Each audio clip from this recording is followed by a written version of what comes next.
So anyway, what are we doing? What is this? We are creating a book database of all of the authors ever made in the totality of existence. And we are going to add them in here, and we're going to look up what's called a sell-through rate. And what a sell-through rate is, and let me show you over here, is, and this is eBay and Terapeak, the kind of like the back-end research. What we're doing is we're typing in the name of the author. We're breaking this down to just the book category. And then over here, you see this number here is sell-through rate. And these are the total number of sellers on eBay. So there's almost nearly 13,000 people who have Stephen King books. And of those 13,000 listings, 20% of them sold. That's pretty good. Insofar as books, that you'll see that Colleen Hoover is coming in at 46%. So that's kind of our baseline. So she would be considered hot. Why am I doing this, you ask? That's a great question. And the reason why I want to do this, whether you guys join me, and I just thought a few people might think this is interesting, is because a lot of the times I source, in some of the places I source, I go against the book scanner folks. Now, let me be clear. I have absolutely nothing against book scanners at all. I'm super happy that someone is out there saving books, and because those folks make sure that books don't hit the trash. So I'm in no way gatekeeping. You will not hear me disparage the book scanner folks or anything like that. And if you don't know what a book scanner is, these are these folks that you watch them in thrift stores, Goodwill bins. They will use their phone or some sort of other device. They'll scan the barcode on the back of the book, and they have an app on their phone that tells them how much profit there is to be made in that book, how fast it will sell, like all of the data that you would ever want. So hit apply. Thank you. Where's the apply? Oh, goodness. First cup of coffee, right? Oh, there it is. It was underneath my microphone. And it's very important that you do hit the book category there, because you want to make sure when you're... See, now look at the sellers. That went way down. We got to update that. I'll just put 6,400. It doesn't have to be exact. It's more. So that's the reason why we're doing this, is because the only way, I'm not going to do the scanning thing. I don't like it. I don't have the patience. When I go picking, I usually pick just visually by topic, and I've been around books 20 years. Like, I know what books, I try to save all the books, to be fair. The place I buy most of my books are like by the house, like when people are going to throw them away. I don't generally go to thrift stores, but I will go to the bins. I love the bins. When I talk about like me versus the scanners, I also want to say I have a really good symbiotic relationship with my scanners, because I will get the old stuff and let them focus on the new stuff. And then I'll just pick by title. And so this is why we're doing that. I say all that to say this: if I know what authors are popular and I have them top of mind, I don't need to beep, beep, beep. I just grab the author. You know what I'm saying? It doesn't matter the title, right? So, and again, I do try to pick, when it's appropriate, I try to take all the books, but in situations where you can only take some. So anyway, that's enough talking. That's what we're doing. Bring the data. Yeah, let's go to the data. So basically, I kind of, as I'm going through the shows, I've been asking folks like what authors would be interesting to look up. And we're going to do these today. And this won't take too long. So we're just going to, I don't even remember who Rachel Kane's The Morganville Vampire. So let's just look this up. Let's pop her in here. And the other thing that's really cool about doing this like this is that it will also pop up like anything like crazy expensive, right? So like, okay, so maybe that's not it. But like if there's anything super collectible by this author, oh, wow, she doesn't sell it all. Woo, that's not good, friends. So this Morganville Vampire book does not seem to be overly popular. Oh, wait, let me get into the right category. Hit that apply button. Yep, still just a real terrible sell-through. So we're actually going to delete her off the list, and we'll save her in big stuff. What's this you're looking at? So what we're looking at, this is just a spreadsheet. What we have here is we have author's name. We have the 90-day sell-through, and we're pulling this data from Terapeak. We're looking at this sell-through rate. So basically, my whole goal is to stuff the totality of author knowledge into my brain. So when we go out, and because we're doing this together, right? are out, in the Goodwill bins or out thrifting, we can eyeball see which authors might be worth picking up. I mean, again, to be clear, all books are worth saving, and I do try to save them all. I'll say that 100 times. No book left behind if it can be helped. But, if you're in the Goodwill bins where you can't take them all, you have to be faster than the scanners. And the only way you're faster than the scanners is if you already know. So Terapeak, what Terapeak is for those, this is a back end thing on eBay. Don't buy from me on eBay, buy from me on Whatnot, because it's cheaper for all of us if you do. But it is useful. So we're looking through the book category, and then we'll do another one real quick to kind of show you. So let's do R.L. Stine. We know he's super popular, right? This should give us some good data. So we're just popping in the author's name, 90 days. We're going to hit enter. So what it's going to give us is the average sold price, the sold price range, average shipping I don't really care about. I just weigh this stuff. So this has got a really low sell through too, but quite a few sellers. Wow. I thought R.L. Stine would have a lot more. So and this is also really cool because then you can kind of go down the list and see like what are like the big bangers. If you sort by price, you can kind of see like, the large collections. What's this one? $250, that one? Tim Jacobs. Maybe we take a look at that one. So anyway, let's fill out our spreadsheet before we go down those rabbit holes. We're looking for a sell-through rate and the total number of sellers. That seems low, doesn't it? 703. And what was the percent? This doesn't seem right. Does this seem right to you? 3%. You're telling me that this thing is telling me that R.L. Stine is less popular than Jack friggin' Higgins. Something's wrong in our data here. We got to figure it out. Is it active we're looking at? Were we looking at sold versus active before? Okay, this is more. See, but it doesn't give a sell-through rate if we're not unsold. But 40,000 active listings, that seems more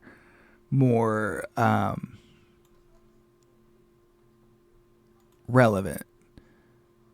Or maybe it's just a low percentage because it's not because they don't sell, but just because there's so many listed. Maybe that's why. Maybe the better way to do this would be to take the active total number of listings, but that isn't good. You know what? Maybe that's how we do it. Let's change this. So let's delete this because this isn't accurate. Do you guys feel what I'm saying? Like this is probably a more relevant number for us because this shows us like how many listings of that author. Oh, we're in all categories again. Let's apply. Let's see if that changes. Not really. So we'll do R.L. Stine, 34,000.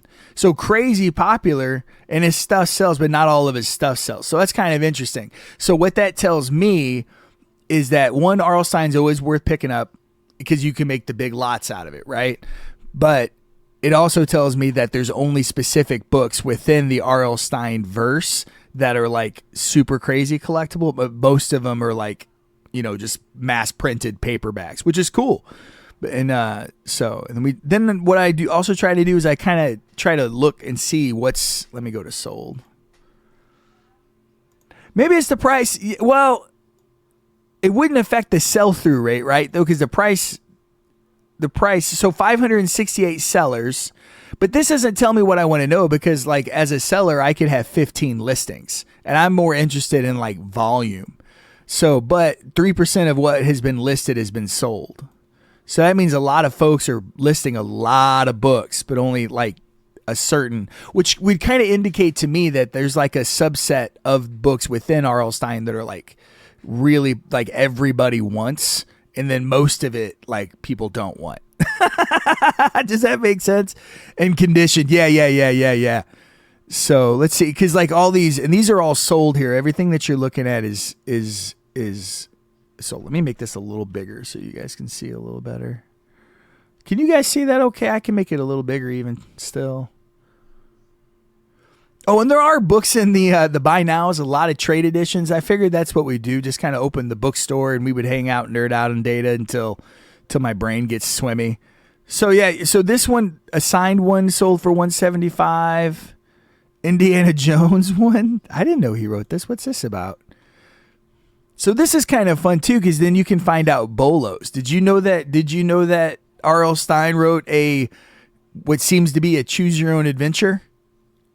I didn't. The ape slaves of I had no idea this existed. So that's another thing where how I use Terapeak, which is really nice because because there's so much stuff. And this actually sells a couple of times. Here's another one. This is the same book. So this is a $150 paperback. And this, I mean, you got a tear right there. Look at that right there. That's not a tear. It's just a scuff. But, I would say that's VG condition. What do you guys think? Still sold for $125. I will say this, scanners generally don't mess with paperbacks. So like if you're in a situation, if you're a bookseller or a sorcerer, or if you're just out and about and wanting to go to the bins to pick, really do take a look at the paperbacks in the Goodwill bins, because the scanners don't mess with them. At least mine don't. They only go for the hardcovers. So I'll walk out of there sometimes with 10, 15 R.L. Steins, a bunch of Apple paperbacks, all that kind of stuff. So super cool. So let's scroll down a little bit more. Here's another one. There's a box set. This sold for $140 here. Those are nice. 13, 14. Whoo, that's pretty. There's probably boxes of these somewhere, you know what I'm saying? In some Scholastic warehouse. So here's another box set. Let's go well. Here's another box set. I won't pull the rest of those up. Box set. So definitely pick up the box sets. Holy smokes. I see them going hard on hardcovers at library sales. Yeah, 90% of the time they go. That's exactly what they do. They'll go to like the stuff that I have in the buy now store here. They'll go for trade editions, textbooks. The other cool thing, the other trick is if you're in the Goodwill bins. Again, that's where most of my experience is. So that's the context I'll be speaking in. But they don't, anything that doesn't have a barcode, they generally will not mess with. Let me give you an example. So I'm in there all the time and I play real nice. Like I'm a rising tides raise all ships kind of guy. And so we kind of help each other out. They don't do anything that doesn't have a barcode. And so like I'll actually throw them barcode books, like textbooks and stuff, because I don't generally like to sell textbooks because they bore me. And so and I know some, and a lot of them aren't worth anything, and some of them every now and then are a banger, and I'm sure I've probably thrown them a banger or two, but they'll do this stuff for me. Like this is a really expensive 1980s Quran that was made by some really like famous publisher from the Middle East. I have it written down. It's like King Fahd Publishing or something, but really nice quality book. I probably won't get this, but other ones have sold in this area for about $300, and they just handed this to me. They just said, "Here, we don't do non-barcodes." Oh, okay. I guess I'll take that. Do you know what I'm saying? So be nice to your scanners. Do you know what I'm saying? Because because they don't mess with certain stuff. Like shave with the grain. Like go for the older stuff. Like I've grabbed like Stephen King first editions, like older ones. They don't act, and I say this with respect, but they don't actually know books. There will be exceptions to this rule, of course, but they're really relying on that barcode. So if we know the authors and like we're actual book people, which if you're here, you probably are, like you're going to be faster than the scanners every time, like every single time. But just like sometimes you don't have to go against them.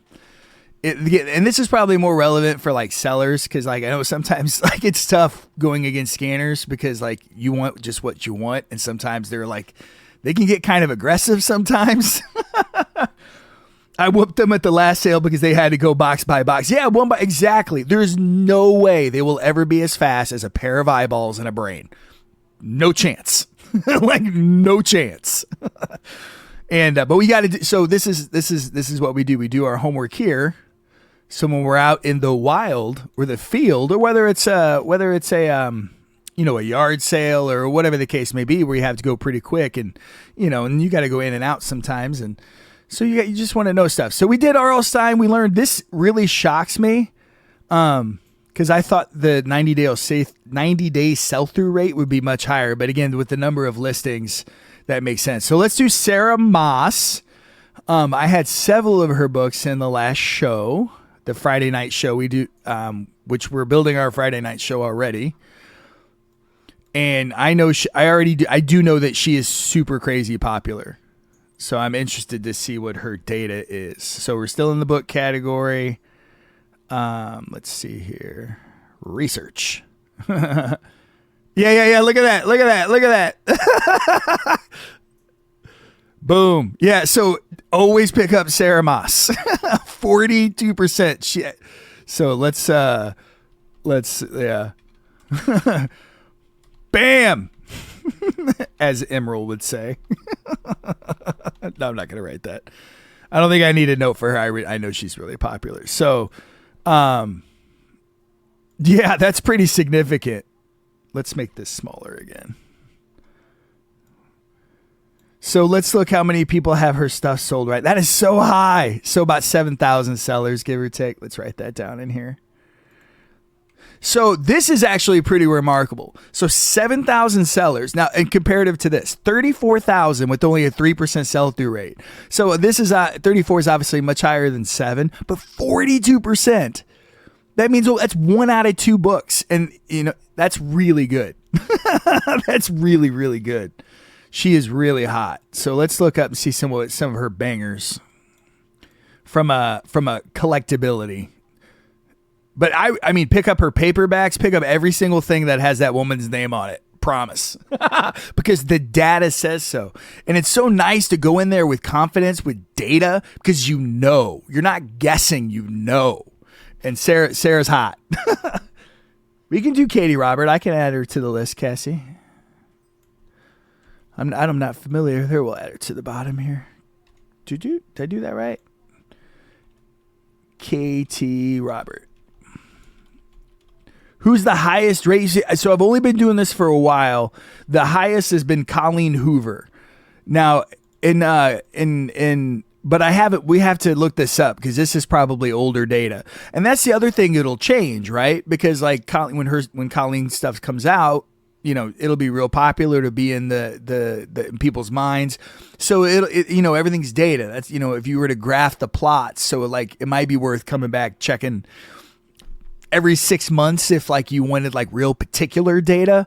I wish there was a way to automate this, and I'm sure there probably is, but yeah, Colleen Hoover at 46%, but I also didn't check her listings, but I bet it's pretty similar to Sarah. She's very, very popular. So not saturated yet, the minis. Well, yeah, probably with Sarah and people like Sarah, they're probably having a hard time printing them as fast as people want to get them. Like, because I know with Colleen Hoover, I had probably 6 Colleen Hoover books on our last Friday night show. Every single one of them had a pre-bid before the show. Now, also Sarah Moss, every single one of them had a pre-bid before the show. Every single one.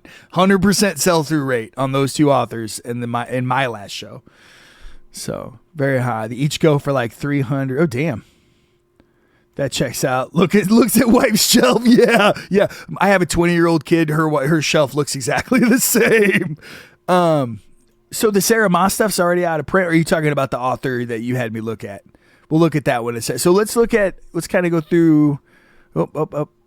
We may have to change our data. Maybe I messed this up. I don't know why it always resets this. I wish it wouldn't reset it. Yeah, 44% sell through. That's pretty good. That's really good. And about the same in listings. So let's change that real quick. So we'll do 44% and like 6,400 listings, which is even more popular. All right, let's go back to sold. Let's see. So this sold for $3,000. What's this about? So this is a UK Crescent City ARC, extremely rare. So what an ARC is is an advanced reading copy is what that is. And people collect these. These are like before first prints and first editions. These are like the low print that goes out to like advanced readers to like for edits and feedback and like market research and shit. And it's interesting because you'll open it up. It'll actually have the like, sometimes it's in detail, like a delineated marketing strategy as well. They're really neat. It kind of gives you an inside look on how like a book goes from like idea in someone's head to paper to publishing. Which if you're a bookseller, you should probably spend some time grasping how that works so you kind of know like how the industry works, and it kind of helps you price books sometimes because you know where they are in their lifespan, if that makes sense.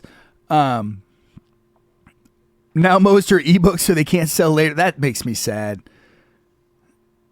Do they not print? Is that what they're doing now for the I don't read a lot of new stuff. I spend my time mostly 20 years ago. Am I having a midlife crisis? No, probably not. Maybe. I don't know. At least it's a fun one. If I am having a midlife crisis. As far as midlife crises go, A+. A+. You're an ARC reader and you've yet to get a book? Like no one has sent you one yet? Oh, you're meaning they send you the ebook. Oh, you're talking about specifically advanced. Gotcha. That's kind of a bummer. It's kind of a neat collectible thing. Ooh, my wife's in there laughing about something. Anyway, so more ARCs, Airfire, and is another one. What's this Throne of Glass? What's this about? What is this? Have you guys ever seen these? Throne of Glass miniature character collection. Is this like some rare? I don't know what this is. I want to see bigger photos. Ooh, don't die, me mouse. Did my mouse just die? Like for real? Oh my goodness, I think it did. Oh no, here we go. Okay. What are these? Have you guys seen these? Apparently these are $1 bajillion. Miniature Throne of Glass. Is this Throne of Glass her most popular? Like, is this like her series? Like Lord of the Rings is Tolkien's series? Is this what she's known for? I'm learning again. I spend my head's usually 80s and earlier. These are rare as fuck. Okay. All right. So there's that. And I guess it's missing the one and it's still sold for all that. Wow. That's pretty wild. Throne of Glass. So a lot of these really expensive ones are advanced proof. So these are out there. Be on the lookout and get anything with Sarah Moss on the name. So a lot of these are that. Here's that Throne of Glass. This sold for $800 right here. What's this? God, that's pretty. She looks like Sylvanas from World of Warcraft or Warcraft. Sealed hardcovers. That's a gorgeous box. I will say this, books are way prettier now than they used to be, and I kind of dig it a lot. Like my kids, again, I have a 20-year-old and her bookshelf is very pretty. like not just pretty because it has books on it, but like actually visually like stunning. Remember the older books that are like smaller in stature? That's these essentially, and they're so rare. So just like a really, really low print. She has 2 Okatar and Tog rare. Okay, so she's got, I don't know who those characters are, but I assume they're one of the 2 characters in the thing. I love I do like the old sci-fi covers too, like the 50s and 60s stuff. Oh goodness. I really like that whole atomic age era. To me, it was like we had hope, right? We were going to be in the stars. Like if you read Ray Bradbury and stuff, like a lot of his stuff has that kind of 50s and 60s, like Fallout vibe. If only they knew we wouldn't have flying cars in 2020, how disappointed folks would be, right? All right, so that's Sarah. She's great. We know what we've learned a lot about Sarah. Let's do Frida McFadden. And I hope I'm saying that right. Frida McFadden, we had a couple of her paperbacks in the last show. And again, I think almost every single one of them had a pre-bid before we even started. So let's look at Frida. Let's make sure. Okay, I'm getting a groove now. I'm remembering to hit all the right buttons. So her sell-through rate is 5th. This is the highest sell-through rate I've seen thus far. But I also note how few sellers there are. So that's the highest one I've seen so far. So we'll just do 54% there. Oh, don't die, Abby Mouse. Frida McFadden's a doctor? I didn't know that. Cassie, you've never read any of Sarah's? I haven't either. The Court of Throne and Glass series and Throne and Glass each have 5+. But so that's what she's known for. Okay. She's a neurologist. Oh, that's interesting. Yeah, my wife. Good time to walk by, baby. That gal that just walked behind me, that's my wife. She's had 8 brain surgeries. Like 8 for real. Like I was on a first name basis with our neuro. His name is Thomas. And then then when he was done hacking into my wife, he gave us to someone that sounded like Sweeney Todd. And I don't like that guy so much. Well, his name was Sweeney. Oh, his name was, oh yeah, that's right. It was Dr. Sweeney. He was a Sweeney Todd type though. I wasn't. He got to see the angry version of Steve. So I realize how I look, right? And I don't necessarily come across the most professional at times, but I swear to God, this doctor was in this room, and this was like surgery 6 or 7. So this is not my first rodeo, 7. And he's in here telling me like trying to use medical jargon and shit. Like like I don't know what the hell he's saying. And anyway, we were not friends. We had to set some boundaries early. He did try to, well, he was a little overconfident and I was not a fan. Ooh, that makes me angry. I forgot about all that. Isn't it fun how ADD will just like give you like you're on this like just will serve up an old feeling. And it's like it just happened yesterday. I'm very protective of my wife and I do not tolerate bullshit where she is concerned. So we'll just do like 30. So the interesting thing with Frida, she does not have a lot of sellers, but she has an insane sell-through rate. That's really I know she's all fired up too. We've been through some shit. I need to write a book. Do you know any ghostwriters? I don't know if I'll ever be able to finish a book. I can barely read a book these days. Like 20 years later, remembering a convo you had and why you didn't. Yeah, and playing it back in your head 100 times. If only.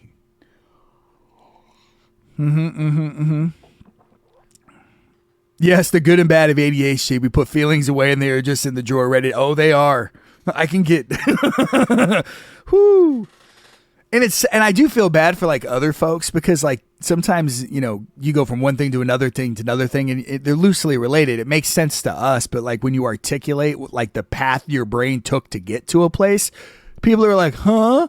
But then if you don't articulate how you got there and then like somebody like you're like really happy and then all of a sudden you're like ready to kick a puppy or something. I don't know, something terrible like in 2 seconds and they have no idea why because they didn't see how you got from point A to point B. And this like it took anyway, in the beginning part of our marriage, we were both undiagnosed and we had some very interesting misunderstandings through our marriage until we realized that we were kind of, you know, weird.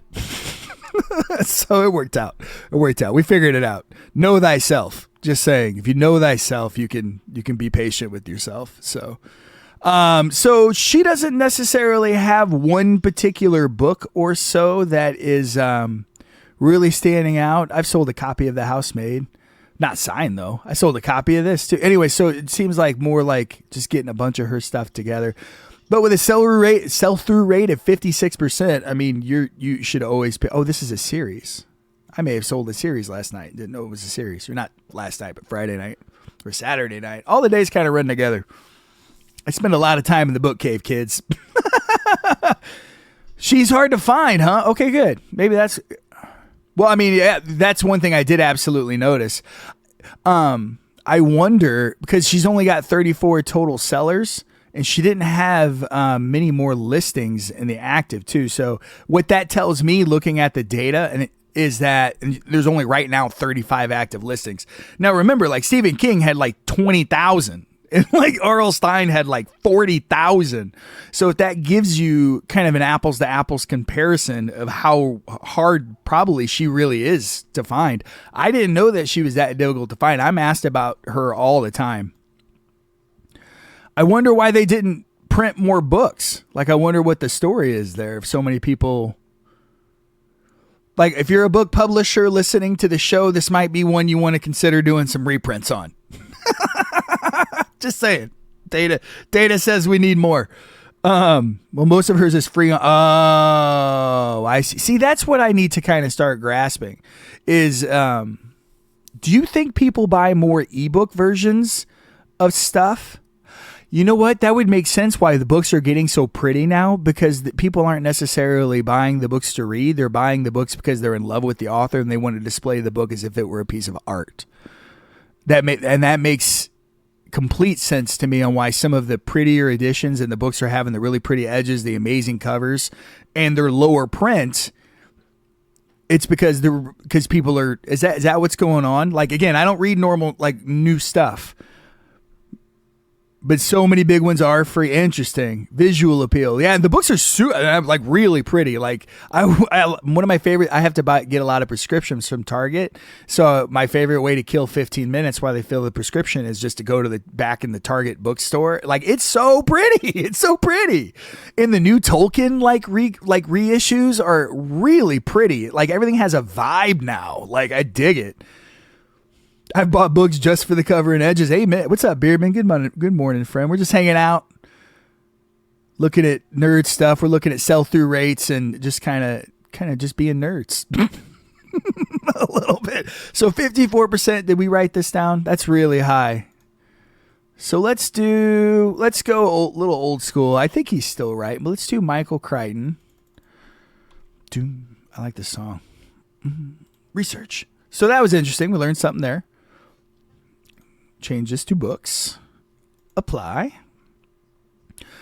Good old Michael Crichton. Now, I like Michael Crichton. He writes a lot of like sci-fi. He wrote like Jurassic Park, Lost World, Congo, a bunch of bangers, a lot of movies. So this is probably pretty good for like a not crazy, super popular author. 929 sellers. So let's write this down. So about 16%. And then 16 is very different from 16%. There's a decimal point involved. So we'll go to active. We'll see how many are listed right now. Probably quite a bit. Oh, he also wrote Disclosure. Do you guys remember that movie? It's with Demi Moore when she sexually assaulted her male boss and then tried to pin it and like make him, and then anyway, really good movie, older movie. So 10,000 listings. That's a lot of listings, but 15% sell-through rate. That's not terrible. What did we say? So very popular author. I don't know how much there is to glean from this. This is very well printed. There's been a ton of reissues. He's written a bajillion books. I would probably like generally with Michael Crichton, what I do with him, unless it's like a first print, first edition, or in some other way special, or like an older, just something cool about it, I generally throw them in the buy now bookstore as like a trade edition. People want them, but he doesn't sell super fast, but he sells. So that's kind of what I'm getting from the numbers here, if that makes sense. Agree, disagree. If The Great Train Robbery by him is an I don't think I've read that one. Also wrote as John Lange. He wrote as John Lange. What? See, this is why we do this show. I don't know any of this.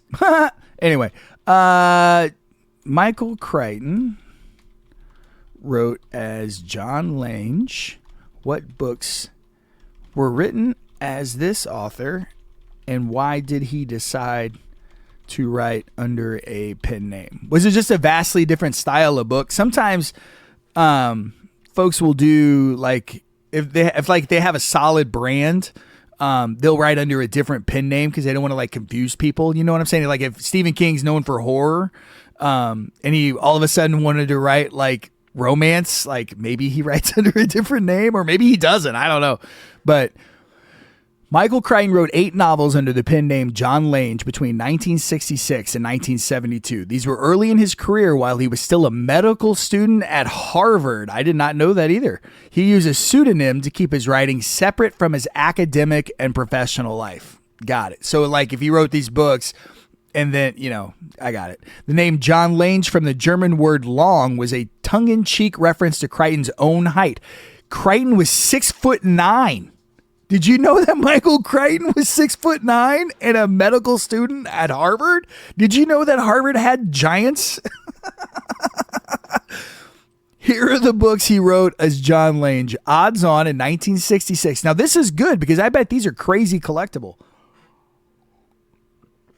I didn't even know this. A Lawyer Caught in the Crossfire, Easy Go, Venom Business, Zero Cool, The Andromeda Strain. That's a really popular one.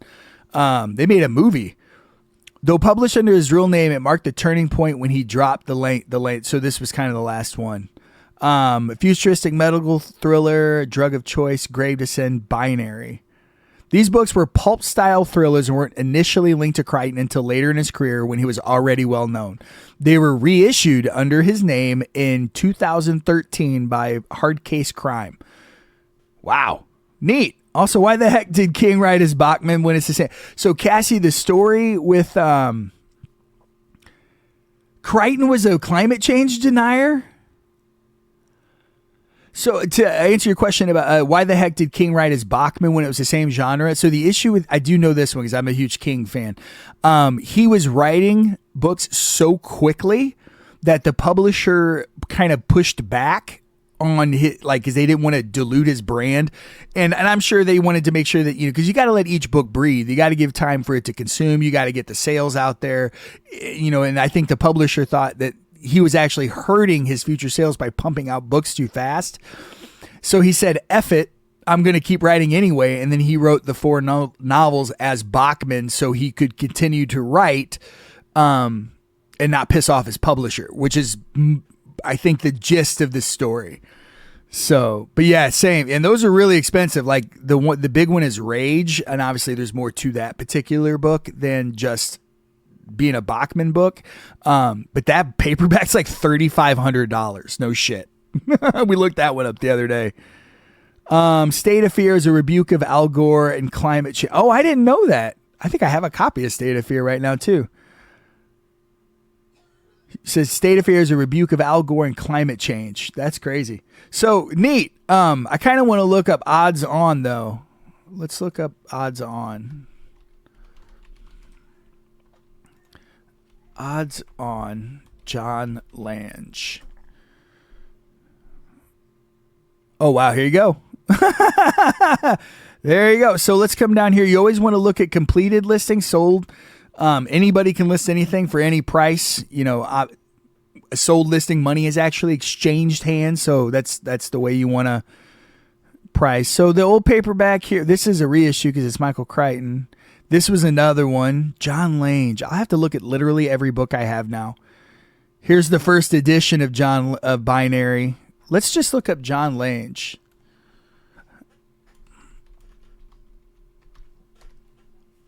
It's a little ADD trip. You know what? Let's do it under here. John Lange.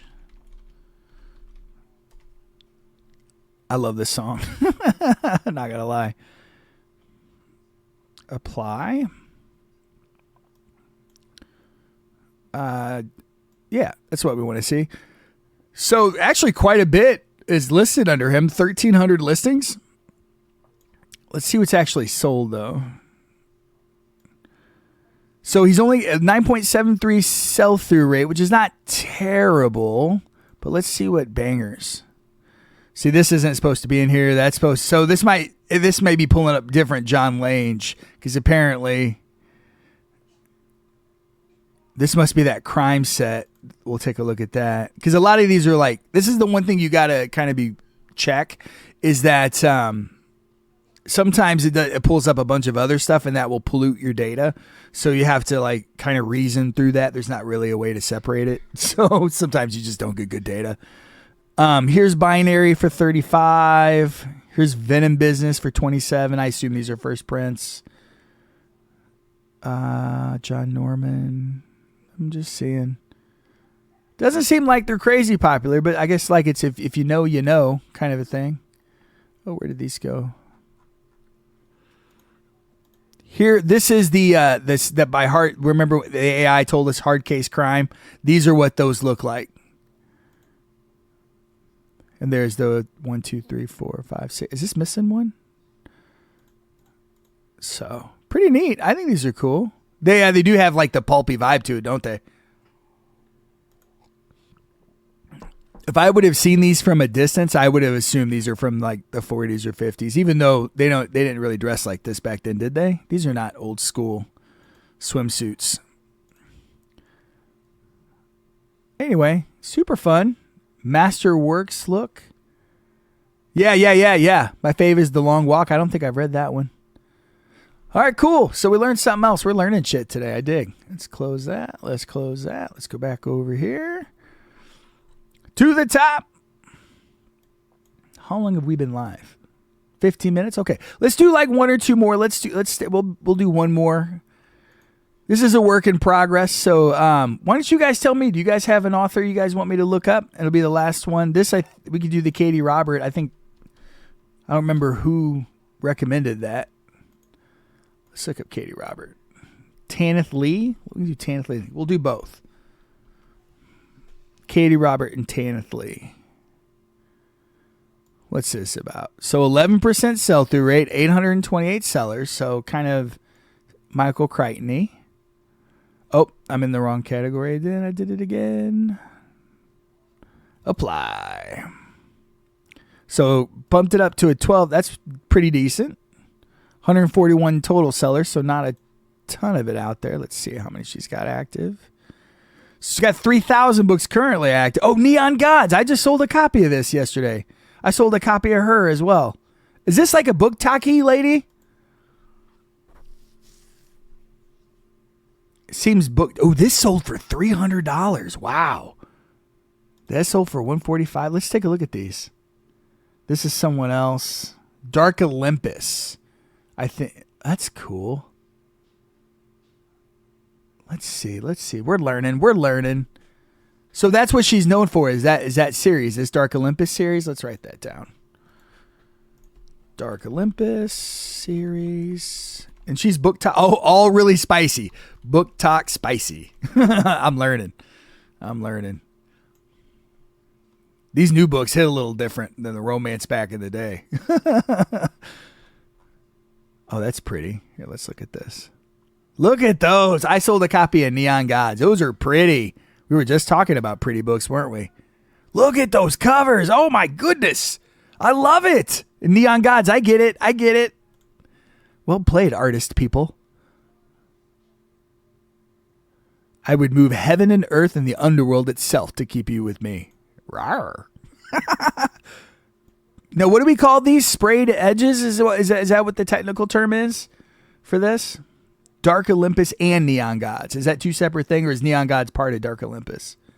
Indie author. Happy Monday. Hope you're all having a great start to the week. Same to you, buddy. I'm certainly going to freaking try. Starting off with nerd data helps.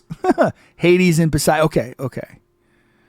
I'll have to check. Oh, this is signed. Look at this. That must be why these are so expensive. The Bookish Box. Who's the Bookish Box? Let's look that up. The Bookish Box Club Edition. What is this? Let's find out. Send. All right. Well, so while that's pulling in the data, let's look at the next one. Ooh, these are pretty too. Faycraft? What are these about? Oh, those photos are really small. Look at those edges. Sprayed edges? Is that what we're calling them? Sprayed edges, and those are different. Book subscription. Okay. Fairies. A Deal with Demon. Yeah, these are pretty. Really tiny photos, though. All right. I played D&D. I can get down with a tiefling.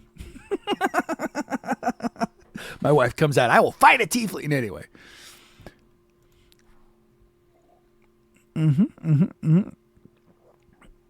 So once it gets out of that like crazy, so even just the individual electric eye, the boxed club set or whatever, are like $35 a book.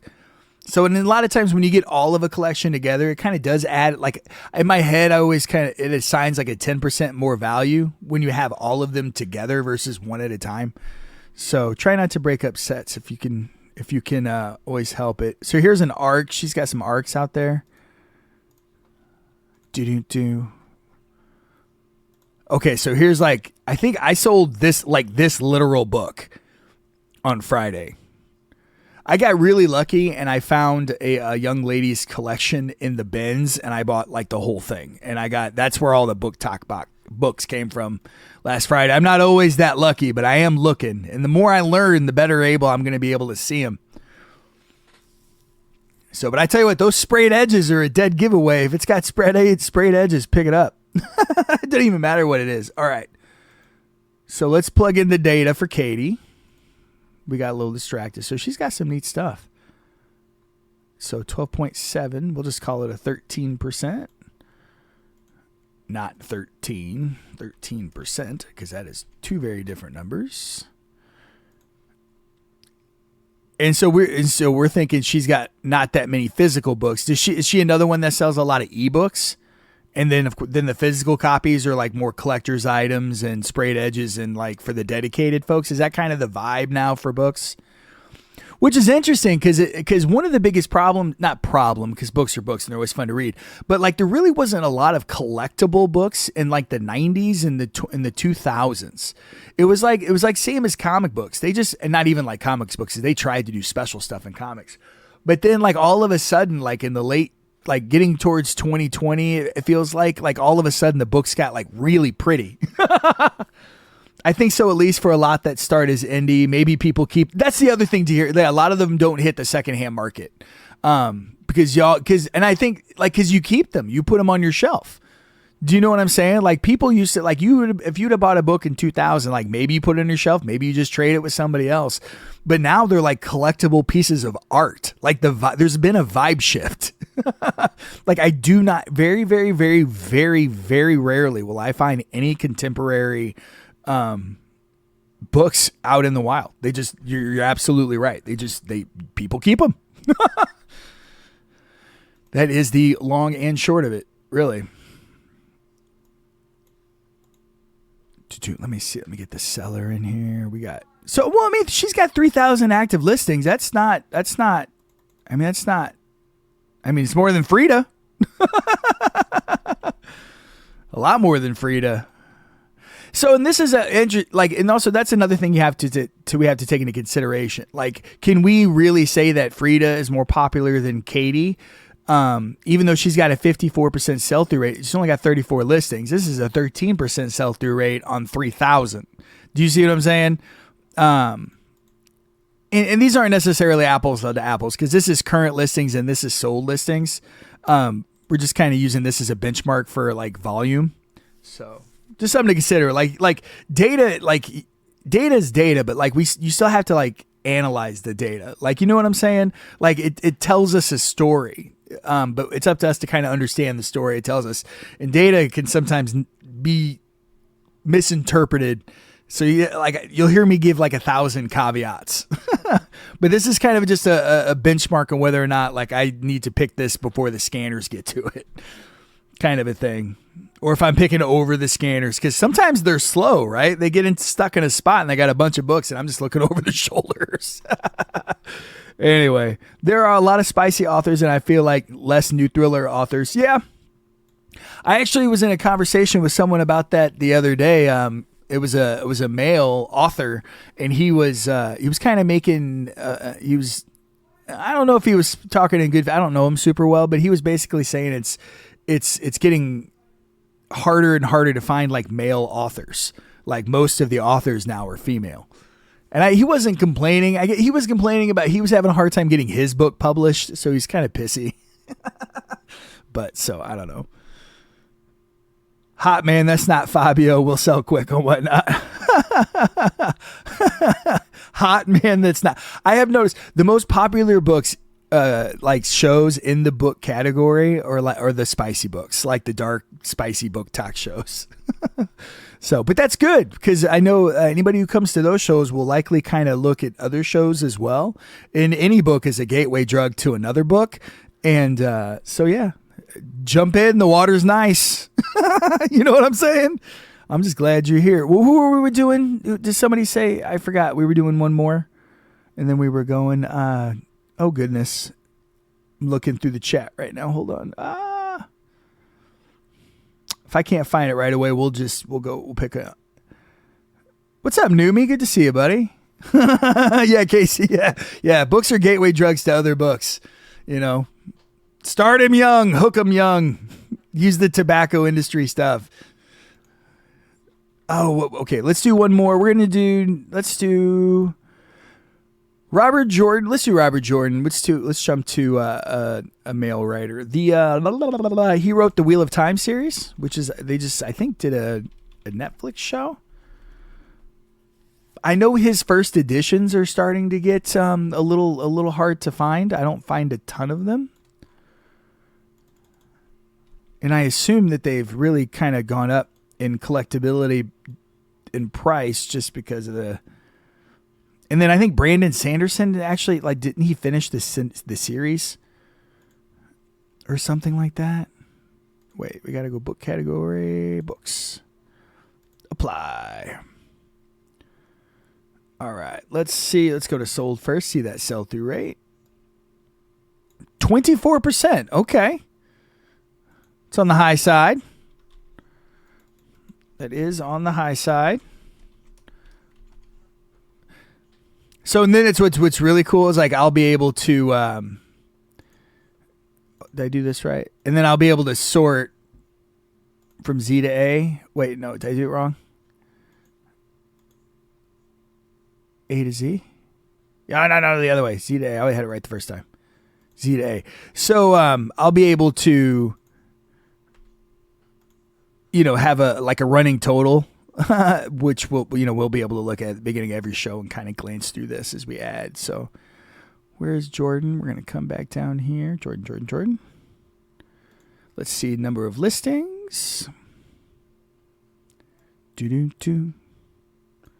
Go to active. Now, if George R.R. Martin would finish, I hear you, Cassie. I gave up on that guy a long time ago. I read the trilogy as a younger man, and I've never looked back. And I don't think that's the end of it, right? Pretty sure. Or is it a show or something he's still writing? So he's got about 10,000 listings. So just take into consider, Michael Crichton was 16% at 10,000 listings. Robert Jordan is 24% at the same roughly same number of listings. So same volume ish. And then Jordan is just 8% more popular, at least on this particular platform. Let's check out some of his. This song's a little too chill for the morning. I will fall asleep. All right. I like that song, though. So these are sold for Robert Jordan. Let's see what craziness he's got going on. So these all sold for $2,000 a piece. These are signed. They look to be the same publisher. Can you guys see that big enough? Here, I'll make it bigger for you. Oh, that's way better. Can you guys see that better? Good. So these are signed limited things. We'll take a look at that publisher. These all seem to be from the same place. These are pretty. Let's take a look at these. That's pretty as shit. Let's take a look at that. This is kind of what I was wanting to kind of see, or these old. I wonder if that's a signed copy. Wow, there's 14 books in this now. Holy shit. I didn't know that. I think I read 1 through 9. I got all the way up to Knife of Dreams, I think is the 9th one, but it's been so long. So here's another ARC, advanced reading copy. And this is also kind of I had this book. Not signed. I had the regular. I know why it's expensive. 14 books. Wow. Are these signed? Let me check. So it goes Eye of the World, Great Hunt. I don't remember what the third one is, but Crown of Swords. These are all signed. So the whole set goes for quite a bit. I don't know if these likely won't be all first prints. So interesting. Oh, Tanith Lee, we'll do that. Okay, that was what I was looking for. Tanith Lee. Now there are 5 now, but he only has 1 left. Okay, gotcha. So I'm 2 behind on George R.R. Martin. So these are pretty. These are just okay. So these are just like a Franklin A really nice kind of limited. Sometimes like Franklin Press or Easton Press will do like they'll get together with an author, and the true first edition is actually not the trade edition that comes out, but like the limited edition signed one. Those get to be very, very pricey very, very quickly. And I think that's what this is. So, and these look to be, were these all signed? What's it? Yeah, these are all signed. Look at this. Dang, look at that. How pretty. Jeez. How much did this go for again? $1,500. My goodness. That is some expensive shit. Oh, look at this. That is gorgeous. Wow. God, books are cool. That is rad. Who makes this? Little. Oh, wait a minute. Are these like... So the dust jacket goes around it, and then the books themselves, are these, is this an additional, or is this both sets? Oh, it's both. So it's this set and this set. And then the Sanderson stuff on the end. Wow. That's someone's like life collection. Full hardcover set of the Wheel of Time with the gorgeous Juniper dust jackets. Every one of the Juniper dust is also a Brodart. Oh. So it is the same set, but he actually collected the original art dust jackets encased. That's a neat thing. I've never seen anybody do that, but that makes sense somebody would do that. Those are so pretty. So I wonder if these were like just covers he bought, or anyway, we'll have to look into that. That's neat. I didn't know that existed. Dragon Reborn is the third one. Is this signed? Is this why this is expensive? Yeah. Signed at 91. A Memory of Light. Anyway, okay, so this is just a set. So just bear in mind, the set, when you get all these 14 editions together, the whole set goes, I think I saw from 350 to 500. That's a lot. I've also seen that shift. Even in indies are all signed already with deluxe editions, even without having sold before. The damn dust jackets alone were like 35. Damn! I didn't know. Looking at Nerdy Ink on Instagram or Facebook, for example, of dust jackets. Okay. Yeah, those are nice. Those were pretty. Those were like that was pretty. If I had some really like nice first editions, like that, I would consider doing that if I had the extra scratch, which I don't. I sell books for a living out of a basement. So if I find them, it'll be great. So what is this? Is this another signed one, I think? So cool. Robert Jordan, ladies and gentlemen. And he did pass. So I guess that's probably another reason why his signatures probably are a little bit more pricey than the average. I'm pretty sure that's why Brandon Sanderson finished it, right? So Wheel of Time, that's who it is. And we were looking up, Dahir said Tanith Lee. Let's do Tanith Lee. Tanith Lee. Come back over. This will be the last one, and then we are going to jet. I got to take my kids to places at some point. Tanith Lee. Let's go to books, supply. 18, we'll call it 19 just so I have to type that much. That's pretty good. That's pretty good. I like that one. Not a ton of sellers. Let's see how many active listings we have. Okay, so 1,700. That's not nothing. 1,700. All right, let's see what she wrote. Oh, classic dark fantasy. What's this about? Sung in Shadow. Let's check that out. Oh, let's sort by price. Are we on sold? Let's go to sold. Let's get rid of those two. Dial in our data a little bit. Okay, so Tales from the Flat Earth. These book clubs are really expensive. Swords and Dark Magic Signs, Subterranean Press. Always pick up anything by Subterranean Press. So we'll look at that one. The Blood of Roses. We'll take a look at that one. Flat Earth Omnibus from a book club. I need to join more book clubs, apparently. Holy smokes. And here's like a big 22 book lot. We'll check that out. This is $85 here. Let's look at that. So sci-fi, obviously. Tales from the Flat Earth. These are pretty. I like these wraparound covers. Look at these wraparound covers.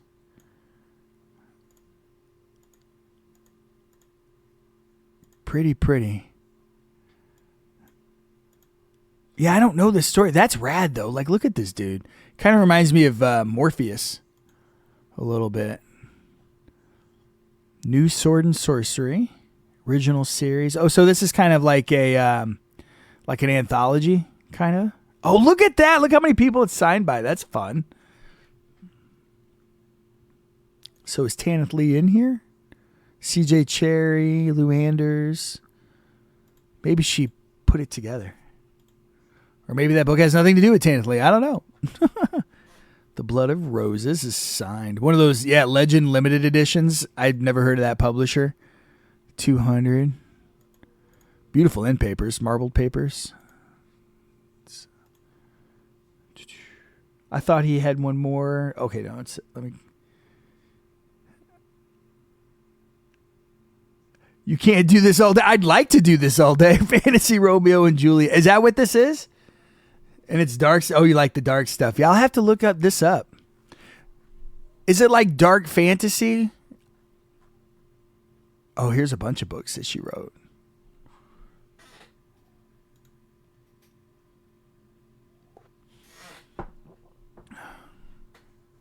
Delirium Mistress. That sounds fun. I'm gonna start calling my wife that.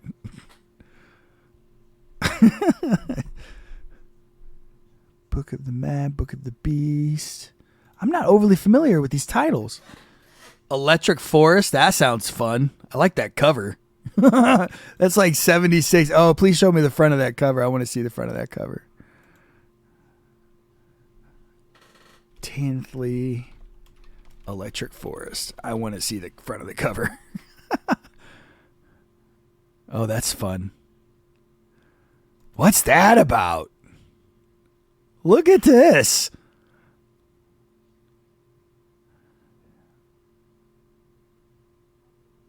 That's wild. That's cool. Kill the Dead is your holy grail. Is that Tanith Lee, Kill the Dead? Tanith Lee, Kill the Dead. Okay, so when you have time, look at some of the bookshelves at TikTok. Sometimes the books are prettier than the dust jackets. I will. My work computer blowing up. Better go. Looking forward to your next show, Steve. Have a great day. Yeah, thank you for swinging by SMP, man. We're going to do this particular show every single Monday. Just kind of way to start the week, nerding out, and just, I like starting my week like this. So, and I figured a few of you folks would enjoy it. And I know there's a lot of sellers on that watch shows on whatnot. And I thought that this would be like helpful. In our own, and like, because again, I'm just one guy in one little tiny part of the world. I can't possibly save all the cool books, but the first part of like saving the cool books is knowing the cool books. So you know what I'm saying? It's much easier when you can just go buy all of the books in a house and save them that way. But again, sometimes we're not in scenarios, where we have to pick, and I hate to say it, but like some books are really, really need to be saved. And if some books hit the recycle bin, it's, you hope none of them do, but you don't want Kill the Dead by Tanith Lee to hit the trash. So we have to get out there and we have to know what Kill the Dead is. So when we see this cover, we immediately think of Deher and save this book and send her a message. Is this just a really, really low print kind of a deal? Is that what the deal is? Trade paperback? Not a seller, but a big collector. My pleasure, Cassie. Books are cool, man. I really dig them. Their art, their stories, the totality of the human experience. I just save them all. You know what I'm saying? So, but I'm going to look into Tanith Lee. I don't know too much about her, but she seems like she's been around for freaking ever, and I probably should know her already. And I don't, and that makes me sad. But I can fix it. This is the other thing I try to tell people. Never be scared of I don't know. Like, because I don't know is generally the start of knowing. You can't know something until you know you don't know it. Because if you don't know you don't know it, then you don't know to go know it. Does that make sense? It does make sense. I just got to anyway. But the first thing is becoming aware, and then once you're aware, then you can start the process of resolving the I don't know. Right. All the dogs and all the books there. Yes. All the dogs, all the animals, every certain YouTuber blue. I have to check it out. I've never heard of Tanith Lee and not. Yeah, exactly. She's got a ton of stuff and the covers are absolutely outstanding. Like here's that same DAW. And I haven't seen a ton of her stuff, or maybe I haven't and just for whatever reason didn't catch my attention. Cause sometimes ADD be like that. There's so much, sometimes you miss certain little things. You try not to, but yeah, that's going to wrap it up. I'm going to be on tomorrow with some sort of show. I can't remember what it was. We have a really big antique show coming up. We're going to have our Friday or Saturday night show. It's probably going to be on Friday. And a couple other fun things down the line. And again, we're going to do this again on Monday. All the books that were actually ordered from the show, there was a few here. I appreciate that. I'm literally going to go upstairs, find these books right now, pack them, and they'll be in the mail on my way to take my kid to work or her appointment or whatever she's got going on today. So, yeah. Can we raid somebody? ADHD be like that. It really does sometimes. So I guess we could raid somebody real quick. Who's live right now? Let's check it out. You guys can pick. Where do you want to go? You're like, Steve, you're robbing me of my autonomy. No, we'll go to Book Nerd. This person, I see them all the time. Or we can go to the Beard. Go to Racular Beard. I've already typed in Book Nerd. So, because Beard's really cool too. There's so many cool people. But anyway, guys, I will see you soon. And we'll do this again soon. And we might do this as a pop-up show every now and then as I get time. Because, again, this is all really useful information. And rising tides raise all ships when we all get better. And my other little saying is, when we all win, we all win. So let's all win. You know what I'm saying? So until next time.